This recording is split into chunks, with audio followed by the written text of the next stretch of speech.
शिक्षा का नया पर्व।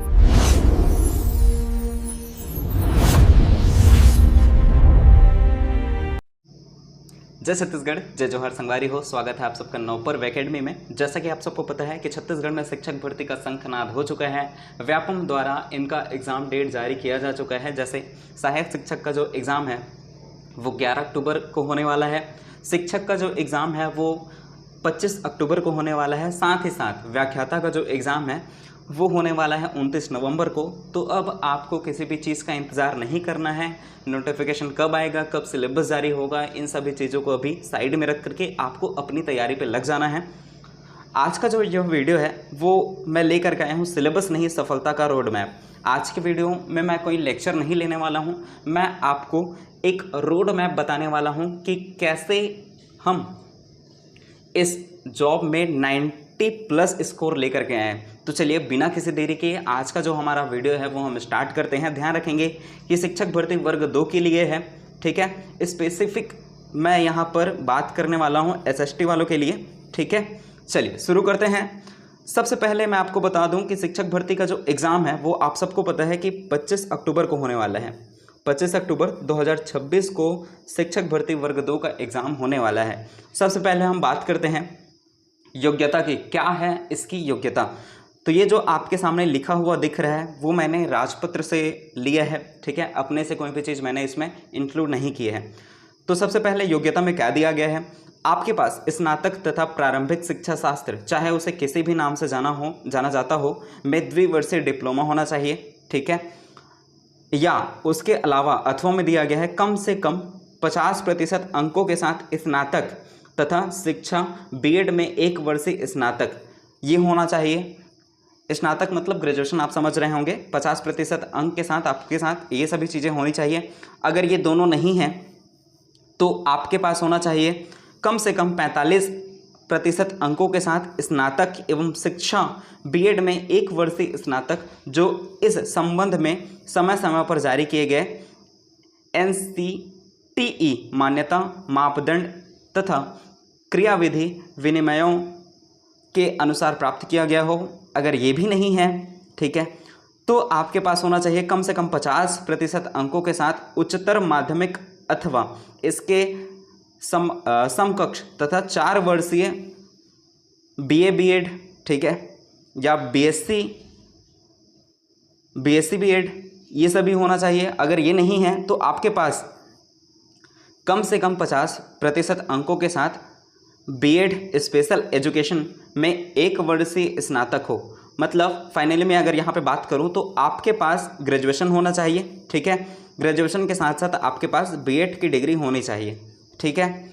और इन सब के अलावा, ठीक है, इन सब के अलावा आपके पास होना चाहिए राष्ट्रीय अध्यापक शिक्षा परिषद द्वारा इस प्रयोजन के लिए जारी किए गए मार्गदर्शी सिद्धांतों के अनुसार समुचित सरकार द्वारा आयोजित अध्यापक पात्रता परीक्षा यानी कि TET, ठीक है। TET आपके पास होना चाहिए। अब यहाँ पे ये नहीं बताया गया है कि वो CTET होगा या फिर CGTET, मतलब यहाँ पे आप CTET क्वालिफाई हैं या फिर CGTET क्वालिफाई हैं, दोनों को यहाँ पे मान्यता मिलेंगी, ठीक है। तो आपके पास योग्यता में ग्रेजुएशन के साथ साथ BEd होना चाहिए, साथ ही आपका टेट जो है वो क्लियर होना चाहिए। ये आपका योग्यता हो गया। अब हम आगे बात करते हैं कि जैसे मैंने पहले बताया कि मैं यहाँ पर SST वालों के लिए वीडियो लेकर के आया हूँ, ठीक है। तो SST में कौन कौन आते हैं, सामाजिक विज्ञान में कौन कौन आएंगे उसके बारे में हम डिस्कस कर लेते हैं, ठीक है। जैसे यहाँ पे दिया गया है सामाजिक विज्ञान, सामाजिक विज्ञान में कौन कौन लोग एलिजिबल होंगे वो हम देखते हैं। ग्रेजुएशन आपका, यदि ग्रेजुएशन के किसी एक विषय में आपका इतिहास रहा हो, भूगोल रहा हो, वाणिज्य रहा हो, अर्थशास्त्र रहा हो अथवा राजनीतिक विज्ञान रहा हो, इनमें से कोई एक विषय है तो आप शिक्षक भर्ती वर्ग 2 सामाजिक विज्ञान के लिए एलिजिबल होंगे, ठीक है।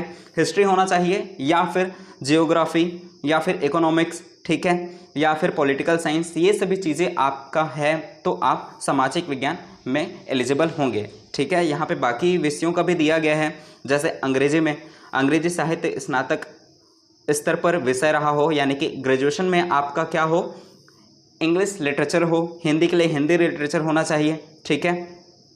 अगर आपका ये नहीं है तो हिंदी लिटरेचर तो होगा आपका, वो आप देख सकते हैं।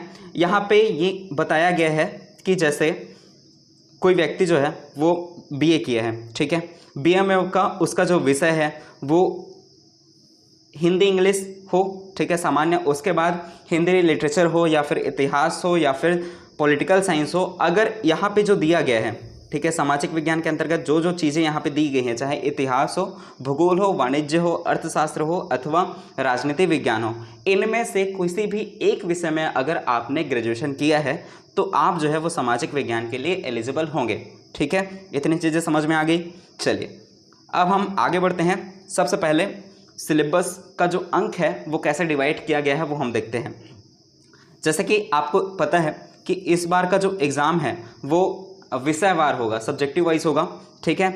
तो इसमें टोटल जो नंबर ऑफ क्वेश्चन है वो 100 होंगे, साथ ही 100 नंबर के क्वेश्चन होंगे, ठीक है। 100 प्रश्न 100 अंक के होंगे। अब ये 100 अंक कैसे डिवाइड हुए हैं वो हम देखते हैं, ठीक है। 100 अंक में 70 अंक आपका जो है वो विषयवार होगा, यानी कि सब्जेक्ट से रिलेटेड होगा, और 30 अंक जो है वो सामान्य होगा, जिसके अंतर्गत आपको बाल विकास देखने को मिलेगा, ठीक है। बाल विकास 30 नंबर का देखने को मिलेगा, ठीक है। सबसे पहले हम भाग 2 में देख लेते हैं। भाग 2 में 30 नंबर का आएगा, जिसके अंतर्गत बाल विकास एवं शिक्षा शास्त्र यानी कि सीडीपी यहाँ पे दिया गया है 10 अंक का। उसके बाद हिंदी जो कि है 5 नंबर का, अंग्रेजी जो दिया गया है वो 5 नंबर का, कंप्यूटर शिक्षा जो है वो 5 नंबर का, सामान्य ज्ञान जो है वो 5 नंबर का होगा। इस प्रकार ये टोटल जो है वो 30 नंबर का होगा, ठीक है। ये चाहे आप गणित वाले हो, विज्ञान वाले हो, या एसएसटी वाले हो, सामाजिक विज्ञान वाले हो, आप किसी भी स्ट्रीम के हो, तो ये जो है वो आपकी सभी के लिए कॉमन होगा, ठीक है। यानी कि भाग 2 में जो दिया गया है वो आप सभी के लिए कॉमन होगा, ठीक है। अब हम बात करते हैं विषयवार की तरफ। एसएसटी के लिए है, मैंने पहले बताया, तो एसएसटी में जो 70 नंबर होगा, ठीक है, वो किस किस विषय से आएंगे वो हम देखते हैं। सबसे पहले जो भूगोल दिया गया है, भूगोल लगभग जो आएगा वो 12 नंबर का आएगा, ठीक है। इतिहास जो है वो 15 नंबर का आएगा। राज्य व्यवस्था ये जो आएगा 12 नंबर का। अर्थशास्त्र जो है वो 11 नंबर का आ सकता है, ठीक है। छत्तीसगढ़ का सामान्य ज्ञान, इसमें छत्तीसगढ़ का सामान्य ज्ञान आपको इंक्लूड करना है, वो 10 नंबर का आएगा। साथ ही साथ शैक्षिक मुद्दे, जैसा आप टेट का एग्जाम दिलाते हैं उसमें शैक्षिक मुद्दे, सामाजिक मुद्दे जो दिया गया है वो 10 नंबर का यहाँ पे भी आपको देखने को मिल सकता है, ठीक है। तो ये इस प्रकार से सिलेबस रहेगा, उनका अंक विभाजन होगा। सभी के लिए कॉमन जो है वो 30 अंक जो है वो सीडीपी होगा, हिंदी होगा, सामान्य जो अंग्रेजी है, साथ ही कंप्यूटर और सामान्य ज्ञान, ये सभी जो है वो सभी के लिए कॉमन है, ठीक है। चाहे वो साइंस बैकग्राउंड से हो या फिर एसएसटी बैकग्राउंड से हो, ठीक है, या हिंदी इंग्लिश जैसे यहाँ पे आपने देखा, ठीक है, चाहे वो अंग्रेजी के हो, इंग्लिश विषय के हो, हिंदी विषय के हो, सामाजिक विज्ञान, जीव विज्ञान, संस्कृत, गणित, उर्दू, ये जो भी चीज़ें हैं उनके लिए जो 30 नंबर का जो अंक है, ठीक है, 30 नंबर जो है जिसके अंतर्गत सीडीपी, ठीक है, सीडीपी के साथ साथ हिंदी, इंग्लिश, कंप्यूटर और जीएस, ये सभी जो है वो 30 नंबर का इन सभी के लिए कॉमन रहेगा। बात करते हैं अब स्पेसिफिक विषयवार के लिए, जैसे एसएसटी के लिए आप देख सकते हैं यहाँ पे भूगोल, इतिहास, राज्य व्यवस्था, अर्थशास्त्र, छत्तीसगढ़ का सामान्य ज्ञान और शैक्षिक मुद्दे, ये सभी चीज़ें जो हैं वो 70 नंबर की आएंगी। चलिए अब हम बारी बारी सभी चीज़ों को डिस्कस करते हैं कि कौन सा सब्जेक्ट में क्या क्या पूछा जा सकता है। चलिए सिलेबस क्या है वो हम डिस्कस करते हैं। सबसे पहले हम देखते हैं भूगोल के बारे में। भूगोल 12 नंबर का आने वाला है लगभग, ठीक है। तो उसके अंतर्गत हमें क्या क्या पढ़ना होगा। सबसे पहले इकाई 1 में आपको देखने को मिलेगा पृथ्वी के प्रमुख घटक, जिसके अंतर्गत आपको पढ़ना है स्थलमंडल, जलमंडल, वायुमंडल, जैवमंडल, चट्टानों के प्रकार, ये सभी चीज़ें आपको इकाई 1 में पढ़ना है। दूसरी इकाई में पृथ्वी की सतह पर परिवर्तनकारी शक्तियाँ, जैसे भूकंप, ज्वालामुखी, नदियाँ, भूमिगत जल, हिमनद, हवाएं, समुद्री लहरें, इन सभी चीज़ों के बारे में पढ़ना है भूगोल के अंतर्गत। उसके बाद भारत का अध्ययन, ठीक है, भारत का जो स्थिति विस्तार है ये कैसा है, भू आकृति प्रदेश, जलवायु, प्राकृतिक वनस्पति, हरित क्रांति, बहुउद्देशीय योजनाएं, उद्योग एवं मानव संसाधन, इन सभी चीज़ों के बारे में हमें डिस्कस करना है, ठीक है। उसके बाद हम बात करते हैं इतिहास। इतिहास का जो वेटेज है वो इसमें बहुत ज़्यादा रहेगा, ठीक है। भूगोल, अर्थशास्त्र से ज़्यादा जो है वो इतिहास का रहेगा, क्योंकि इतिहास से प्रश्न ज़्यादा पूछे जाते हैं। तो इतिहास को आपको ध्यान से पढ़ना है। चलिए, इतिहास में सबसे पहला भारतीय समाज के बारे में देखेंगे। विशेषताएं, परिवार, विवाह, महिलाओं की स्थिति, तात्कालिक और सामाजिक समस्याएं, जातिवाद, क्षेत्रीय गरीबी, बाल श्रम, शहरीकरण, ये सभी चीज़ों के बारे में पढ़ना है। साथ ही भारत की सभ्यता व संस्कृति, भारतीय इतिहास के स्रोत, सिंधु घाटी सभ्यता, वैदिक संस्कृति, ये सभी चीज़ें पढ़ना है। चलिए आगे देखते हैं। इसके बाद हमें इतिहास में मौर्य साम्राज्य के बारे में पढ़ना है, गुप्त साम्राज्य के बारे में पढ़ना है, भक्ति और सूफी आंदोलन के बारे में पढ़ना है। ठीक है, उसके बाद मुगल साम्राज्य, मुगल काल से प्रशासनिक, सामाजिक, आर्थिक एवं सांस्कृतिक स्थितियाँ, ये सभी चीज़ें पढ़नी है। उसके बाद ब्रिटिश शासन के बारे में पढ़ना है, 1857 की क्रांति के बारे में पढ़ना है, स्वतंत्रता आंदोलन में भारत का जो योगदान है, कैसा हुआ स्वतंत्रता आंदोलन, ये सब चीज़ों के बारे में पढ़ना है। उसके बाद हम डिस्कस करते हैं अर्थशास्त्र के बारे में। अर्थशास्त्र में आपको आर्थिक और गैर आर्थिक गतिविधियाँ, काम का महत्व, उद्योग, कृषि, कर और बजट, सामान्य जागरूकता, सूचना का अधिकार, सड़क सुरक्षा, इन सभी चीज़ों के बारे में पढ़ना है। चलिए, उसके बाद राज्य व्यवस्था, इसके बारे में देखते हैं। राज्य व्यवस्था यानी कि संविधान में आपको क्या क्या पढ़ना है। संविधान का गठन सबसे पहले पढ़ना है, विशेष शर्तें जो हैं वो पढ़ना है, मौलिक अधिकार जो कि बहुत इंपॉर्टेंट टॉपिक बन जाता है, इनके बारे में पढ़ना है, मौलिक कर्तव्य, राष्ट्रपति, राज्यपाल की संवैधानिक स्थिति और शक्तियाँ, भारतीय राष्ट्रीय आंदोलन, इनके बारे में पढ़ना है। उसके बाद भारतीय शासन, जिसके अंतर्गत लोकतंत्र, चुनावी प्रक्रिया, संसद, लोकसभा, राज्यसभा, प्रधानमंत्री और मंत्रिमंडल, विदेश नीति, विधायिका, कार्यपालिका, न्यायपालिका, इन सभी चीज़ों के बारे में पढ़ना है। साथ ही साथ पंचायती राज के बारे में पढ़ना है। ठीक है, उसके बाद विशेषताएं जो भारतीय समाज की हैं वो पढ़ना है। परिवार और समुदाय के बारे में पढ़ना है। महिलाओं की स्थिति, महत्व और योगदान के बारे में पढ़ना है। ठीक है, उसके बाद हम देखते हैं छत्तीसगढ़ का सामान्य ज्ञान जो कि 10 नंबर का आ सकता है। उसमें हमें क्या क्या पढ़ना है। टोटल छत्तीसगढ़ का सामान्य अध्ययन जो है वो हमें पढ़ना पड़ेगा।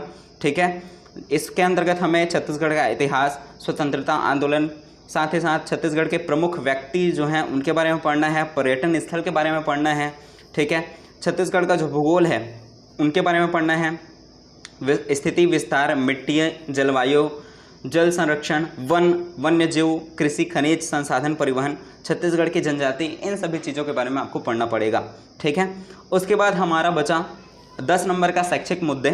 इनके अंतर्गत हमें सामाजिक विज्ञान, सामाजिक अध्ययन की अवधारणा एवं प्रकृति, कक्षा कक्ष की प्रक्रिया एवं गतिविधियाँ, सामाजिक विज्ञान, सामाजिक अध्ययन के समस्याएँ, प्रयोजना कार्य और मूल्यांकन, इन सभी चीज़ों के बारे में पढ़ना होगा। तो ये हुआ टोटल हमारा 70 नंबर का। ठीक है, विषयवार जो होगा, जिसके अंतर्गत हमने देखा, सबसे पहले हमने भूगोल देखा। ठीक है, 12 नंबर का। उसके बाद हमने इतिहास देखा, फिर हमने अर्थशास्त्र देखा, उसके बाद हमने देखा कि राज्य व्यवस्था में क्या क्या पूछा जाएगा, यानी कि संविधान से रिलेटेड क्वेश्चन। उसके बाद छत्तीसगढ़ का सामान्य अध्ययन जो कि 10 नंबर का पूछा जाएगा। उसके बाद हमने देखा शैक्षिक मुद्दे। ठीक है, चलिए, तो ये था हमारा 70 नंबर का विषयवार। आई होप कि आपको क्लियर हो गया होगा। अब हम आगे बढ़ते हैं जो 30 नंबर का है, जिसमें सबसे इम्पॉर्टेंट जो टॉपिक है, सबसे इम्पॉर्टेंट जो सब्जेक्ट है वो बाल विकास। ठीक है, बाल विकास एवं शिक्षा शास्त्र वो होगा, यानी कि सीडीपी है जो कि 10 नंबर का, ये हमें पढ़ना पड़ेगा। अब हम देखते हैं कि बाल विकास एवं शिक्षा शास्त्र यानी कि सीडीपी के अंतर्गत हमें क्या क्या पढ़ना है। सबसे पहले हमें इनमें पढ़ना है कि बच्चों का विकास, इकाई 1 में हमें पढ़ना है बच्चों का विकास, उच्च प्राथमिक शाला का बालक, इसके लिए हम जैसे पढ़ रहे हैं मिडिल स्कूल के लिए, उसके हिसाब से पढ़ना है। विकास की अवधारणा, सीखने एवं सीखने से संबंधित, बच्चों के विकास से संबंधित सिद्धांत, वंशानुक्रम, इन सभी चीज़ों के बारे में पढ़ना है। बुद्धिमत्ता के सूजन के बारे में पढ़ना है। ठीक है, मूल्यांकन, सीखने का मूल्यांकन, मध्य अंतर, शाला आधारित मूल्यांकन एवं सतत व समग्र मूल्यांकन, इन सभी चीज़ों के बारे में पढ़ना है। उसके बाद हमें पढ़ना है इकाई 2 में समावेशी शिक्षा के बारे में। ठीक है, वंचित व कमजोर सहित विभिन्न पृष्ठभूमि में आए सीखने वाले का शिक्षण, ये पढ़ना है। ठीक है, सीखने में जो कठिनाई आती है वो पढ़ना है। विकलांगता आदि से संबंधित बच्चों का शिक्षण, ये पढ़ना है। सृजनात्मक एवं विशिष्ट योग्यता वाले सीखने वालों का शिक्षण, ये सभी चीज़ें पढ़ना है। चलिए, इकाई 3 में हमें पढ़ना है सीखना एवं शिक्षा शास्त्र, जिसके अंतर्गत सीखने सिखाने की आधारभूत तरीके, बच्चों के सीखने की व्यूह रचना, सामाजिक क्रियाकलाप के रूप में सीखना, सीखने का सामाजिक परिप्रेक्ष्य, बालक समस्या समाधान, ये सभी चीज़ें पढ़ना है। ठीक है, संज्ञान एवं संवेग, ये सभी चीज़ें पढ़ना है। तो ये हुआ सीडीपी। ठीक है, सीडीपी आपको पता है 10 नंबर का आने वाला है, तो ये इसका सिलेबस रहने वाला है। चलिए अब हम बात करते हैं सामान्य हिंदी, जो कि 5 नंबर का आने वाला है। इसके अंतर्गत हमें पढ़ना है स्वर व्यंजन वर्तनी। ठीक है, जो कि हमारा पहला इकाई होता है। उसके बाद लिंग वचन काल, इसके बारे में पढ़ना है। संज्ञा, सर्वनाम, विशेषण, क्रिया विशेषण, कारक, इन सब के बारे में पढ़ना है। शब्द रचना, जिसके अंतर्गत उपसर्ग, प्रत्यय, समास, समास रचना, इनके बारे में पढ़ना है। शब्द के प्रकार, इससे पूछा जाता है जैसे तत्सम, तद्भव, देशज, विदेशज, इसके बारे में पढ़ना है। रस्व, अलंकार, दोहा, छंद, सोरठा, इसके बारे में पढ़ना है। उसके बाद हमें व्याकरणिक अशुद्धियाँ, पर्यायवाची, विलोमार्थी, अनेक शब्दों के एक शब्द, इन सभी चीज़ों के बारे में पढ़ना है। साथ ही साथ संधि, स्वर, विसर्ग, व्यंजन संधि, विसर्ग संधि, संधि के प्रकार पढ़ना है। ठीक है, चलिए लोकोक्ति और मुहावरे, इनको भी हमें पढ़ना पड़ेगा। ये रहा हिंदी का सिलेबस। अब हम बात करते हैं अंग्रेजी के सिलेबस में, जो कि 5 नंबर का आने वाला है। इसके अंतर्गत सबसे पहला यूनिट जो होगा वो ग्रामर से रिलेटेड होगा। इसके अंतर्गत हमें नंबर, जेंडर, आर्टिकल, ये पढ़ना है। उसके बाद हमें पढ़ना है प्रोनाउन, नाउन के बारे में, एडजेक्टिव के बारे में, verb, adverb, proverb, idiom and phrases, ये पढ़ना पड़ेगा। ठीक है, इसके बाद कंजंक्शन के बारे में पढ़ना है। ठीक है, प्रीपोजिशन के बारे में पढ़ना है। एक्टिव पैसिव वॉइस के बारे में पढ़ना है। आप देख सकते हैं इकाई 2 में ट्रांसफॉर्मेशन ऑफ सेंटेंस के, इसके अंतर्गत हमें active passive voice, direct indirect narration जो है वो पढ़ना है। इकाई 3 में जो दिया गया है वोकेबलरी, इसके अंतर्गत हमें one word substitution, English spelling का जो है वो पढ़ना है। साइनोनिम्स, एंटोनिम्स, ये पढ़ना पड़ेगा। तो ये रहा हमारा अंग्रेजी का सिलेबस। इसके बाद हम बात करते हैं कंप्यूटर का, जो कि 5 नंबर का आने वाला है। इसमें हमें मेन टॉपिक को पढ़ना है, जैसे कंप्यूटर का उपयोग, hardware, software, input output device. ठीक है, स्टोरेज डिवाइस के बारे में पढ़ना है। प्रिंटर के प्रकार से पूछा जाता है, ये पढ़ना है। ऑपरेटिंग सिस्टम के बारे में पूछा जाता है, ये हमें पढ़ना पड़ेगा। सबसे इंपॉर्टेंट माइक्रोसॉफ्ट, इसके बारे में पढ़ना है कि क्या होता है माइक्रोसॉफ्ट, उसके जो इंपॉर्टेंट फैक्ट है वो जानना होगा। ठीक है, पावर पॉइंट के बारे में पढ़ना है। इंटरनेट का उपयोग, ये पढ़ना है। ठीक है, उसके बाद हमें पढ़ना है कि एंटीवायरस क्या है, इसके बारे में पढ़ना है। मल्टीमीडिया के बारे में पढ़ना है। सर्च इंजन के बारे में पढ़ना है। ठीक है, तो ये कंप्यूटर का सिलेबस रहेगा। इसके साथ साथ अब लास्ट जो है हमारा सामान्य ज्ञान, जो कि 5 नंबर का पूछा जाएगा। एसएसटी वालों को इसमें ज़्यादा तकलीफ नहीं होगी, क्योंकि एसएसटी का सिलेबस हमने विषयवार जो पढ़ेंगे वहीं आपको यहाँ पे सामान्य ज्ञान में भी देखने को मिलेगा। सामान्य ज्ञान में वही सब पढ़ना है। इंडियन हिस्ट्री, ठीक है, इंडियन ज्योग्राफी, पॉलिटिकल साइंस, ये सभी चीज़ें पढ़ना है। इसमें छत्तीसगढ़ का भी पढ़ना पड़ेगा। ठीक है, यह जैसे यहाँ पे दिया गया है भारतीय इतिहास एवं राष्ट्रीय आंदोलन, ये पढ़ना है। भारतीय सभ्यता, संस्कृति, ऐतिहासिक घटना, ये सभी चीज़ें पढ़ना है।